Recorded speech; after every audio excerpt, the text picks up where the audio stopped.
ఎప్పుడూ భగవంతుడి నామం చెప్పేవాళ్ళు కూడా ఏడ్చారు. నృసింహ శతకమని ఇక్కడే ధర్మపురిలో ఉన్నటువంటి కవి చేశారు.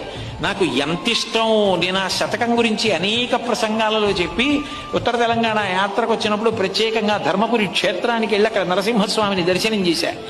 ఎంత గొప్ప పద్యాలు రాశాడో మహానుభావుడు. అందులో ఆయన అంటాడు, బ్రతికి ఉన్నన్నాళ్ళు నీ భజన తప్పను కాని మరణకాలమునందు మరతునేమో, ఆ వేళ యమదూతల అగ్రహంబున వచ్చి ప్రాణముల్ పెకలించి పట్టునప్పుడు, కపవాత పైత్యముల్ కప్పగా శ్రమ చేత కంపముద్భవమంది కష్టపడుచు, నారాయణాయంచు నా జిహ్వతో నిన్ను పిలుతునో శ్రమ చేత పిలువలేను, నాటికిపుడి నీ నామస్మరణ చేతు చివినిడవయ్య భూషణ వికాస శ్రీధర్మపుర నివాస దుష్ట సంహార నరసింహ దురిత దూరా అంటాడు.